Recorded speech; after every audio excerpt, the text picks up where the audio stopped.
Hey everyone, Irit here for CSM Practice, the customer success strategy consulting firm. A lot of times I work with clients and every now and then they're just at the cusp of starting a customer success organization, or they have one, but they just lost the head of customer success and they're looking to replace the head of customer success with somebody more experienced. A lot of times they kind of ask me, Irit, what are the best practices in hiring appropriate CS executive, and they're looking for tips on hiring process. I had like a couple of videos already out there on my YouTube channel for CSMs looking to be hired, whether it's their first job or experienced one. But I thought, what an awesome way to just dig in on best practices in hiring customer success executives or heads of customer success. And then I thought, who would know best about this? I can't ask a VP of customer success because they only had like a couple of them, hopefully, but I can ask a recruiter. Luckily, there's one recruiter that I at least know. Her name is Swati Garg, and she is the head and founder of Melo Associates, who specializes in recruitment for customer success and professional services. And she's hired a ton of customer success executives over the years, and can't wait to hear everything she has to say about this topic. Swati, thank you so much for joining us. Thank you so much for having me today. Swati, why on earth are you specializing in customer success? What prompted you into digging into our very unique and wonderful industry? Honestly, it all started 5 or 6 years ago. I was referred into a client who had lost their favorite external recruiter and needed a new one. And they were a new executive in customer success and wanted to grow their customer success team. Were very willing to teach. So I was so lucky and I was like, let's try this. And I just fell in love with the function. I loved the technical acumen they needed, the relationship building skills, the customer facing skills, and I got to learn customer success through my first client. And honestly, I was looking for a niche. I was doing all types of recruiting my first year, and I didn't know what to niche in. I wanted to be something I was passionate about. And I found it. I was like, this is customer success. This is going to grow. And I saw the future of how CS was going to grow. I decided to niche in it. So I think a lot of people didn't know what it was at that time with the people at least I was talking to. But over time, I found my community and group and the function grew. So it's been pretty amazing. A lot of my clients, when they're thinking about hiring a CS executive, they're either saying, hey, let me promote somebody from within who's looking for some sort of a leadership opportunity to just exercise his skills, or they've done leadership role in some other team. And we think they can kind of figure this out, and then they promote them to that role.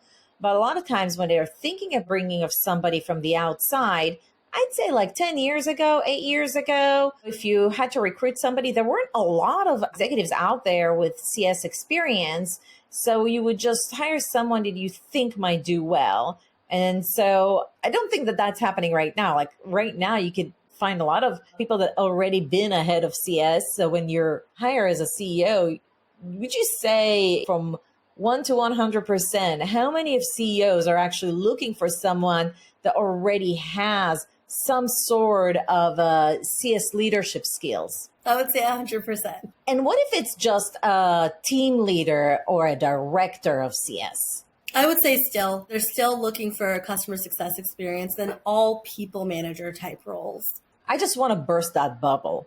A lot of senior CSMs that don't get the opportunity to have a leadership role, they're thinking, maybe I can take my 3, 4, 5 years of experience as a CSM and I'll find a different company that would place that bet with me. What are the chances of actually finding that opportunity, do you think? It's a lot harder when you're moving companies. We encourage a lot of people. So even though we're recruiters, we do a lot of coaching on a day-to-day basis when we're talking to people. And sometimes if there's something that we think that their current company could offer, or they can get that in indirect experiences, we actually encourage that instead of being like, hey, get a new opportunity. It's always best if you can mentor people or find indirect opportunities where you could manage at your current company. It's always the best place to start. They already know your work. Hopefully you're already a high performer and they will trust you in that capacity pretty quickly. And it's harder to get that out of the gate in a new company. I mean, you can definitely get that over time, but it's harder right away. Would you propose as a candidate somebody that had been a CSM for 3, 4 years or more, then move to support, to professional services, to sales in a leadership role to actually lead a CS team? I think it depends on what functions they're under. If they're under multiple functions, if they have professional services, support, success, all of that, definitely. But if they're getting leadership experience outside of customer success and then want to go back into customer success, into a leadership experience, I also think that's more challenging because managing customer success managers is very different than support, very different than professional services. And so it is best to try to get the management experience in the function. I'm not saying it's not possible. Nothing is impossible, but I think it is more challenging for sure. What if I have some CS experience and I maybe had been ahead of customer success? Right now, we're, by the way, recording this video, the second half of 2023. Not a lot of companies are hiring right now, but if they are hiring, they're probably hiring more around replacing the head of CS rather than hiring individual contributors than ever before, using a recruiter, let's say, because there's just so many people applying for every position. It's just insane. So if I'm a CEO, I'm actually in the luxury seat in recession time. I have a lot of people applying and a lot of people with experience in managing CS. What am I looking for here? I have like a lot of stuff to choose from a scale of 1 to 10. How much is industry specific experience is going to be at play? And if I work for this software company's competitor is going to be in play as well. So from a 1 to 10, I would say like an 8. It's pretty important. A lot of our customers and clients ask for some sort of experience in the customer base or the domain. And I would say a competitor would be ideal. But I do think it depends on the product and the industry and the vertical. When you're working with like certain industries where the product is super complex, it's technical, or it's a very specific customer base and they just work differently, we need to make sure that the customers trust the CSM or the CS leader. And that's when domain experience becomes more important. Okay, so we talked about experience as not just in leadership positions, but right now, and it's a luxury market, right? Like there's so many options to choose from. So I'm also looking for experience in CS, experience in leading a CS team, and then domain expertise. If I can pull that off, I might even want them to work for my competitor so I can get some inside information or like understand how I can compete.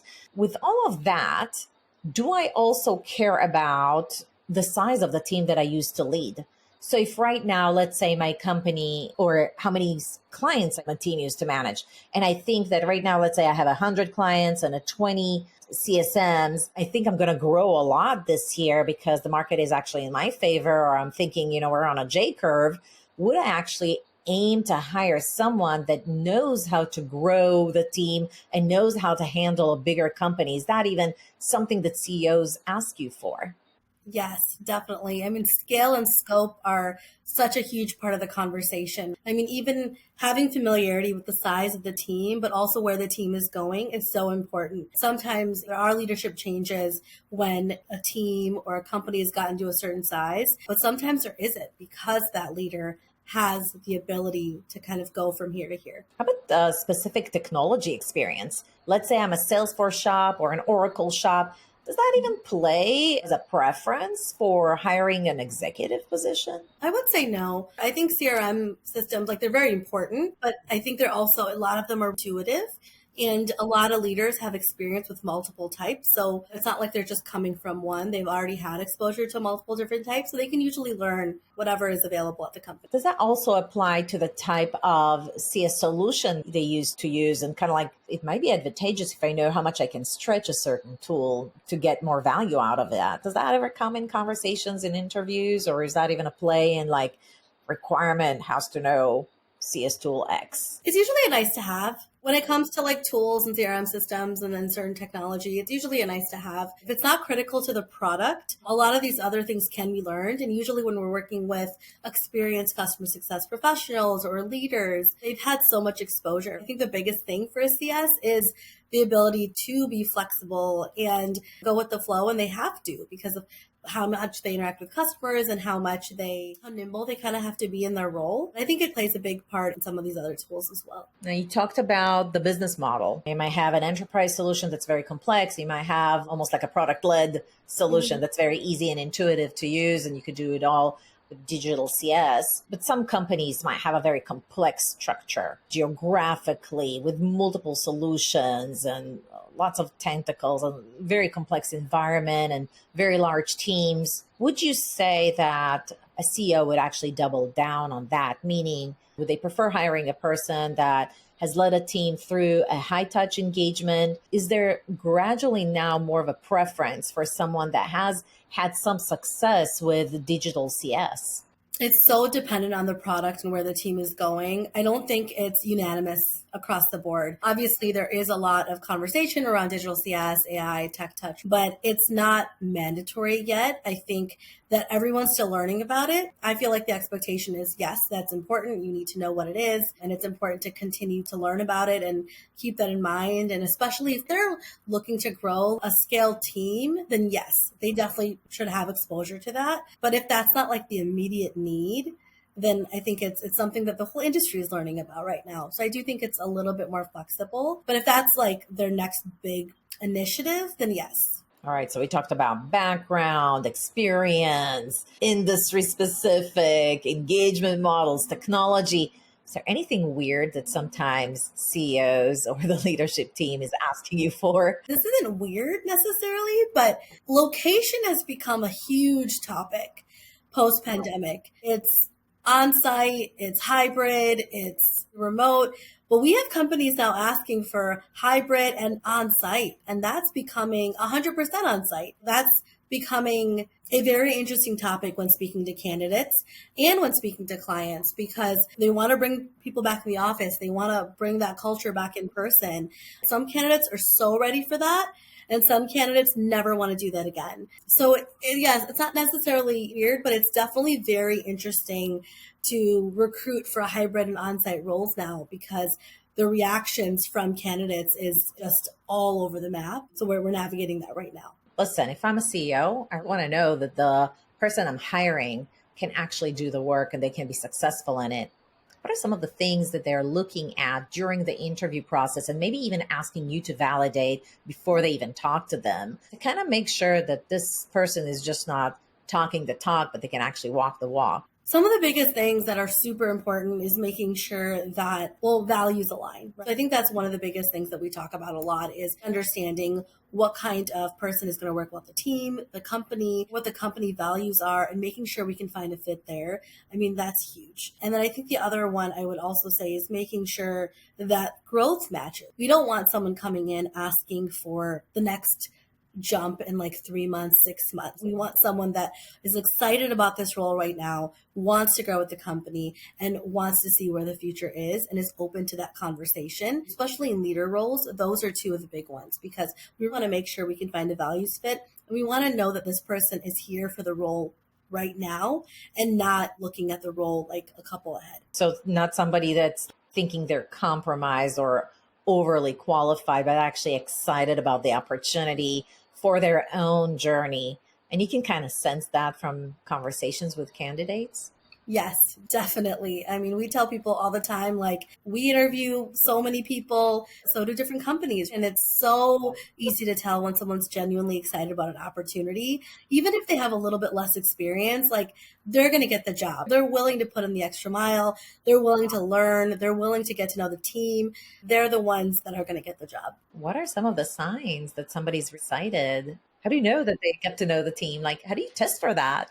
A little bit is intuition, because we do this so much. But I would say part of it is also just seeing what kind of questions they're asking. People that are so excited, they always have new questions. They do a lot of research. Preparation is so important. We talk to every candidate, whether they're executive or individual contributor, before the conversation and after the conversation, and making sure that they're preparing, they're researching, they have a ton of questions. They're excited about their 90-day plan. They're already thinking about, how I'm going to work with the team. How am I going to solve these challenges that are being approached? We've had people spend, let's say a challenge or a presentation might be 2 hours. We've had people spend like 6, 7, 8 hours on these assignments, because they're just like, this is so exciting. This is what I want to do next. And you can hear it in their voice, but also the time they're putting in. If a candidate is working on a 30, 60, 90-day plan, and by the way, full disclosure, how often do companies that you work with actually ask for that during the hiring process of a CS executive? they're not working on the 90-day plan. I mean, they're asking the companies what their 90-day plan is. So the candidate would ask the company what is their 90-day plan. I heard it's reverse. The company is asking the candidate to say what is their 30, 60, 90-day plan. If they were hired, what would they do?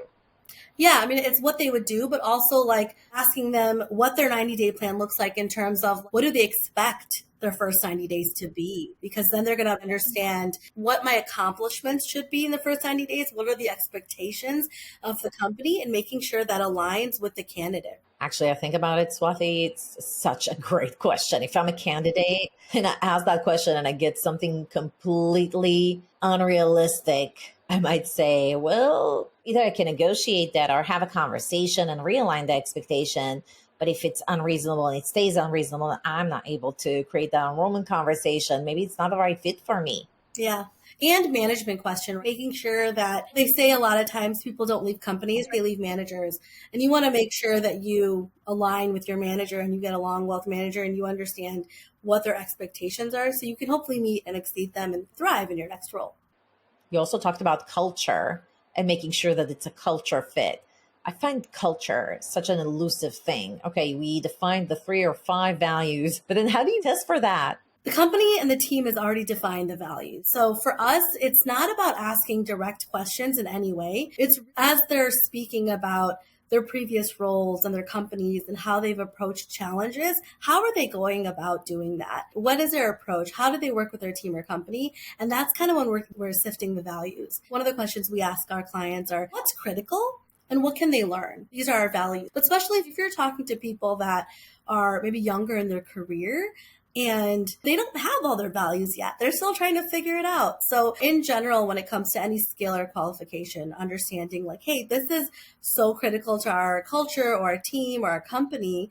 But some of this stuff we can teach them. All right. So if I'm a CEO, I'm ready to hire my first head of CS. What's the best hiring process that I can think of in terms of who should be interviewing this candidate, for example? I would say trying to keep the process 3 or 4 steps at the absolute most is important. Most likely, if they're interviewing with your company, they're interviewing with a different company. So being very timely is important. I think the hiring manager should usually be first. The hiring manager or a person in leadership that has a big stake in the role. You don't want to leave the most important conversations till the end because they've gone through all these steps. Everyone's excited and maybe the final decision maker is at the end. And then, we're restarting the whole process all over again.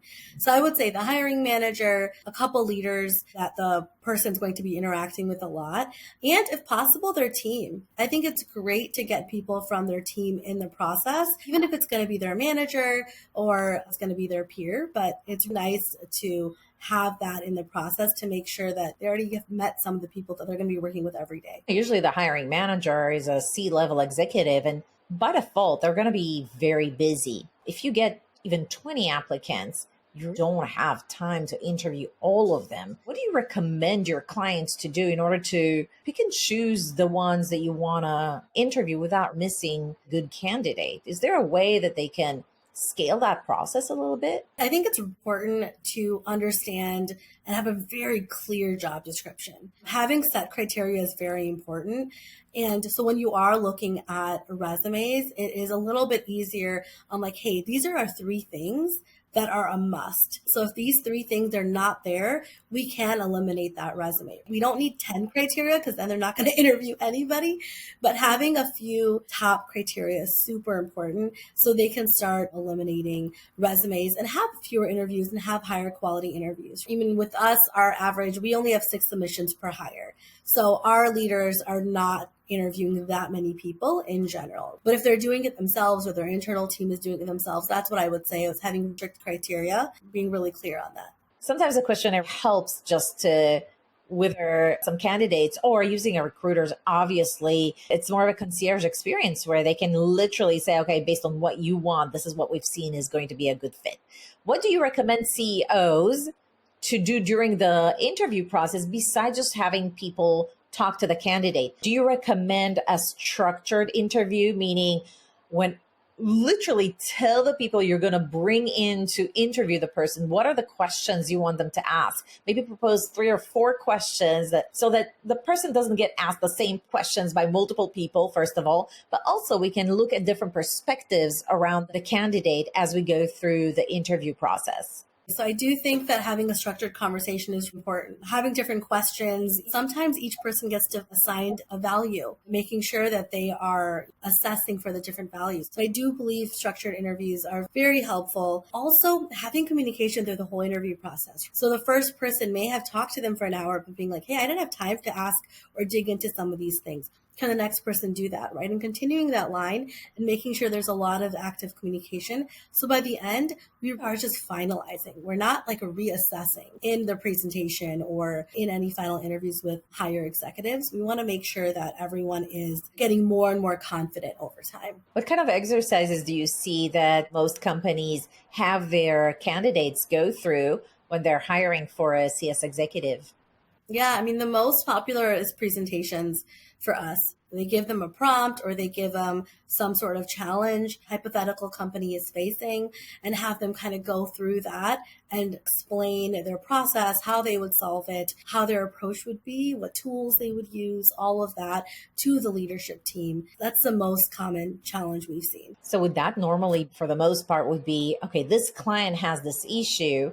How would you solve it as the leader of the team? How would you approach solving this issue as the executive versus a CSM? Yeah, definitely. I mean, CSMs also get presentation. You're saying both of them get this type of exercise regardless. Yes, we're not super involved with what the presentation is. The executives and the leadership assign that. We just let them know, hey, this is coming from them, making sure they're prepping. We're not involved on either side, whether it's a CSM or executive. We have definitely seen presentations like this, even though it does feel like more of a CSM, but making sure that from a leader perspective, they know how to do that, especially if they're a player coach. So that's not something we talked a whole lot about, but if they're a player coach and they're also dealing with clients and they're also managing the team, you want to make sure that they have that client presence as well.